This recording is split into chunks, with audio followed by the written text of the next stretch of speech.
Hare Krishna.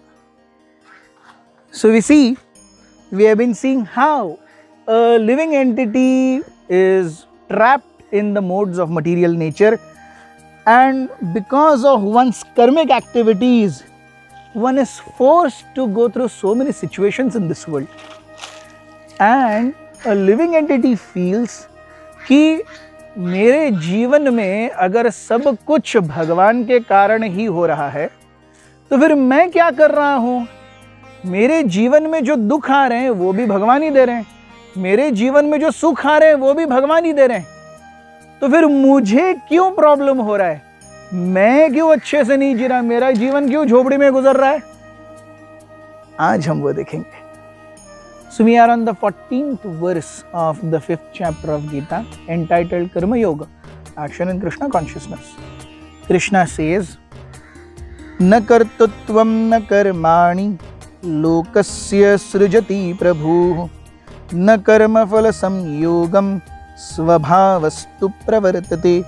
The embodied spirit, master of the city of his body, does not create activities, nor does he induce people to act, nor does he create the fruits of action. All this is enacted by the modes of material nature. So हम हमेशा सोचते हैं, या आप अभी सोच रहे होंगे कि अरे न मेरे पास मेरे कर्मों की श्रृंखला है जिसके ऊपर मेरा कोई कंट्रोल है, न मेरे सब कुछ भगवान ही कर रहे हैं, तो फिर मेरा रोल क्या है? मैं क्यों दुख भोग रहा हूं?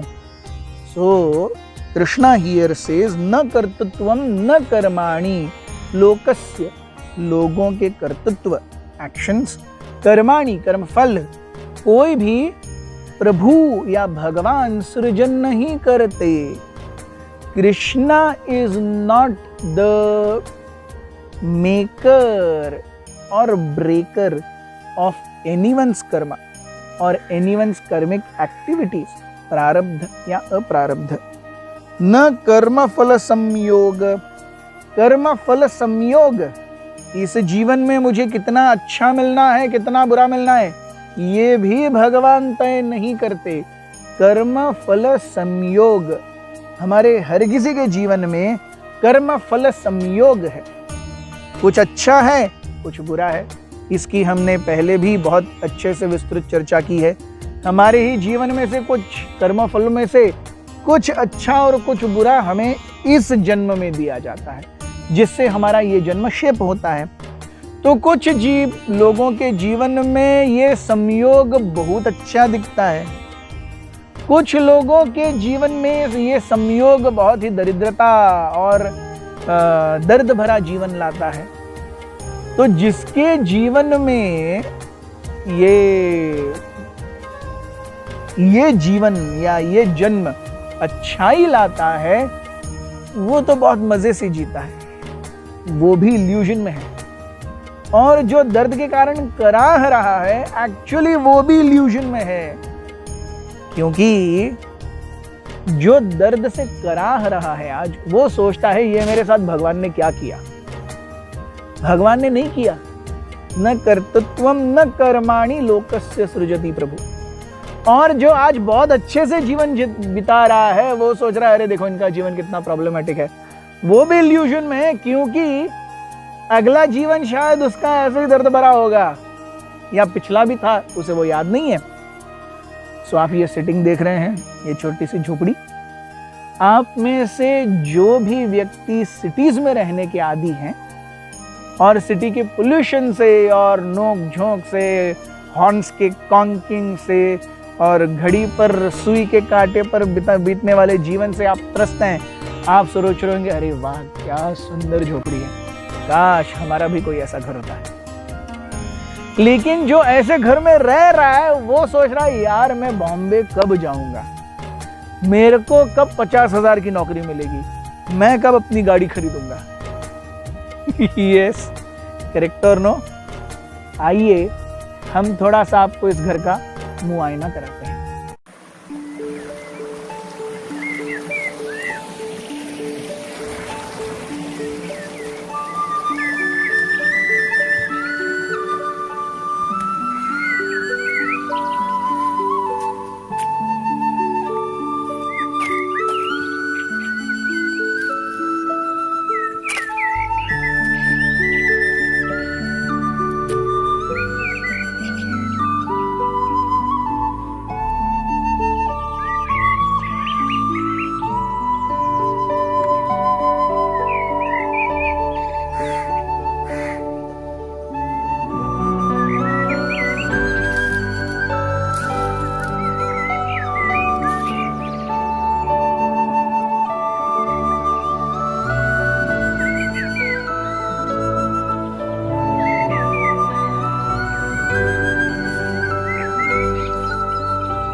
देखा?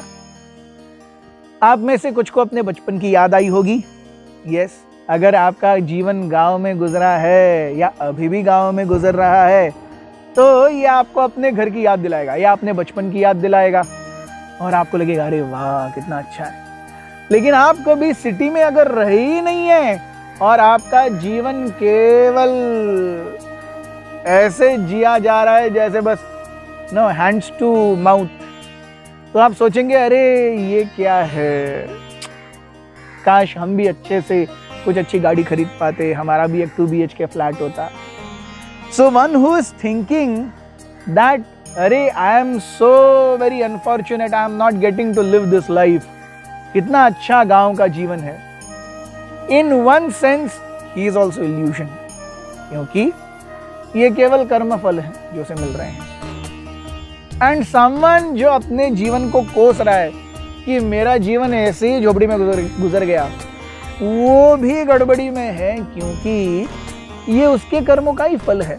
न कर्तृत्वम न कर्माणि लोकस्य सृजति प्रभु, भगवान कुछ ये तय नहीं करते कैसे हो रहा है, this is all been done by स्वभावस्तु। स्वभाव हमारे पिछले जन्मों के कर्मों के कारण इस जीवन में हमारा एटीट्यूड जो किससे आता है, जो प्रकृति के 3 गुणों से आता है, सत्व, रजस और तमस। हमने देखा है ये पहले भी बहुत अच्छे से, प्रकृते क्रियमाणानि गुणैः कर्माणि सर्वशः अहंकार विमूढ़ात्मा कर्ताहमिति मन्यते। So Krishna is not responsible even if I am living in a big palatial bungalow or I am living like a hermit in a small hut. Krishna is not responsible. It is svabhavastu. It is my own karmas which are giving me a particular set of interactions of modes of nature. Understanding this, one is able to tolerate this life. Yes. Essentially our karmas will give us 3 things. मोटा मोटी भाग्य क्या है? भाग्य 3 चीजें हैं, health, wealth and spouse. Health हमारा जीवन कैसा है, हमारा स्वास्थ्य कैसा है। कुछ लोगों का स्वास्थ्य अच्छा रहता है, कुछ लोगों का स्वास्थ्य बहुत खराब रहता है, स्वास्थ्य जैसा भी है।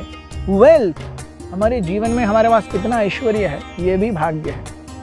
और स्पाउस हमारे पति हमारी पत्नी कैसी हैं, उनके साथ हमारा संबंध कैसा है, ये भी कर्मों का ही भाग है।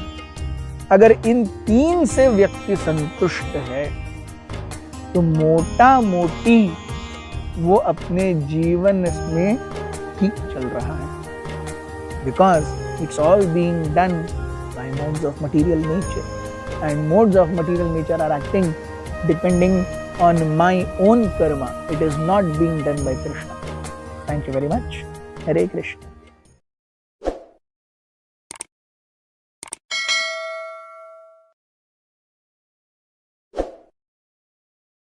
Krishna, Hare Krishna, Krishna Krishna.